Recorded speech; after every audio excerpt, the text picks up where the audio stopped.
Channel subscribe ചെയ്യുക. എല്ലാവർക്കും നമസ്കാരം. ഞാൻ കാപ്പിൽ തുളസീദാസ്. ഇന്ന് നാം ചർച്ച ചെയ്യുന്നത് വിശ്വവിഖ്യാത എഴുത്തുകാരൻ ശ്രീ വൈക്കം മുഹമ്മദ് ബഷീറിൻ്റെ ബാല്യകാല സഖിയുടെ രണ്ടാം ഭാഗമാണ്. ആദ്യ ഭാഗത്ത്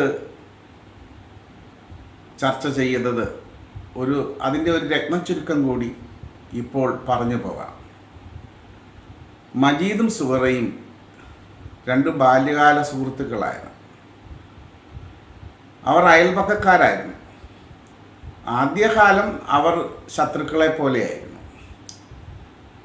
മജീദിൻ്റെ പറമ്പിൽ വീഴുന്ന മാമ്പഴം എടുക്കാൻ ഓടി വരുന്ന സുഹറയ്ക്ക് അത് കൊടുക്കാത്ത ഒരു ശത്രുവിനെ പോലെയായിരുന്നു മജീദ്.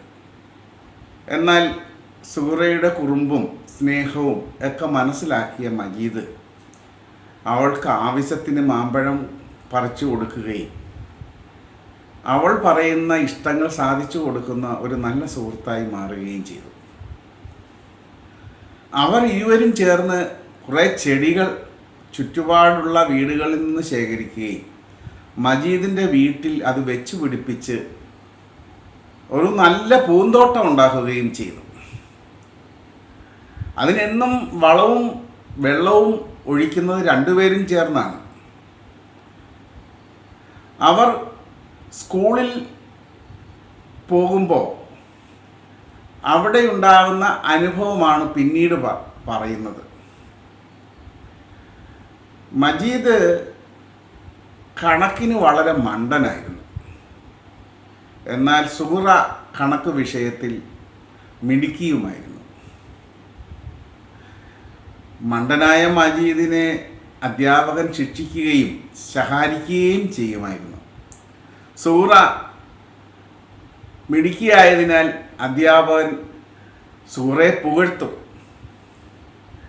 ഒരിക്കൽ മജീദിനോട് അധ്യാപകൻ ഒരു നിസാരമായ കണക്ക് ചോദിച്ചു. ഒന്നും തമ്മിൽ കൂട്ടിയാൽ എത്രയാണ് എന്ന്.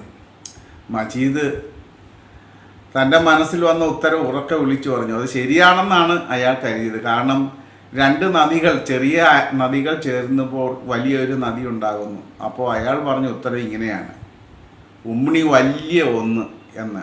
എല്ലാവരും ചിരിച്ചു, അധ്യാപകനും ചിരിച്ചു. അന്ന് മുതൽ മജീദിൻ്റെ ഇരട്ടപ്പേര് ഉമ്മിണി വലിയ ഒന്ന് എന്നായി മാറി.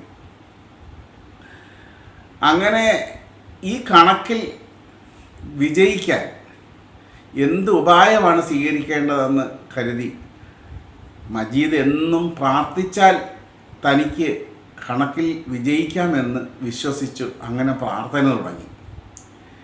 കൂടുതൽ പ്രാർത്ഥിക്കും തോറും പ്രാർത്ഥിച്ചിട്ടും മജീദിന് കണക്കിന് തെറ്റും ഉണ്ടായി, ശിക്ഷയിൽ ലഭിച്ചു. അങ്ങനെ ഇരിക്കെ മജീദിനെ ഒന്ന് രക്ഷിക്കാൻ സുഹറ മജീദിൻ്റെ ബെഞ്ചിനടുത്തുള്ള ബെഞ്ചിൽ വന്നിരിക്കുകയും സുഹറയുടെ കണക്ക് സുഹറ ചെയ്ത് മജീദിന് കാണിച്ചു കൊടുക്കുകയും ചെയ്യും. അങ്ങനെ മജീദ് കണക്കിൽ ക്ലാസ്സിൽ ഒന്നാമനായി മാറുകയും ചെയ്യുന്നു. പിന്നീട് ഇരുവരുടെയും സുന്നത്ത് കല്യാണവും സുഹറയുടെ കാതുകുത്തുമായിരുന്നു. അപ്പോൾ മജീദിൻ്റെ സുന്നത്ത് കല്യാണത്തിന് സമ്പന്നരായതുകൊണ്ട് 1000-ഓളം അധികം ആളുകൾ പങ്കെടുത്തു. വലിയ സദ്യയുണ്ടായിരുന്നു.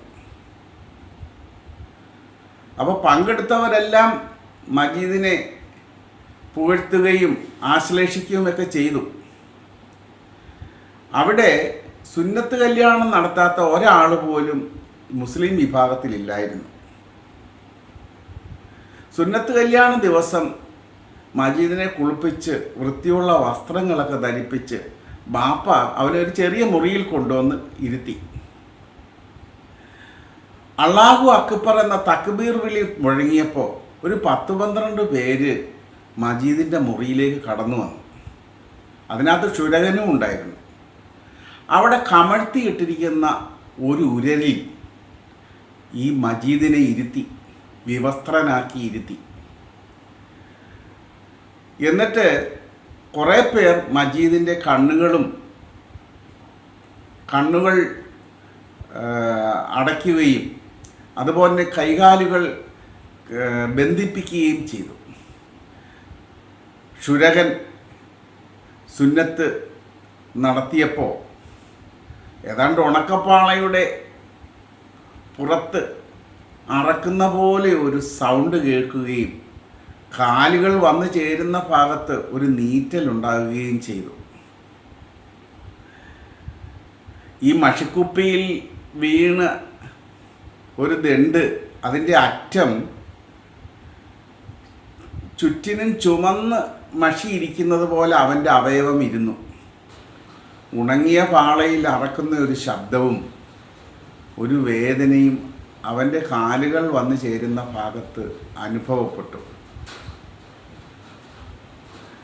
ചെമന്ന മഷിക്കുപ്പിയിൽ മുങ്ങാത്ത തലയുടെ അറ്റത്ത് മഷി പുരണ്ടതുപോലെ അവൻ്റെ ആ അവയവം കാണപ്പെട്ടു.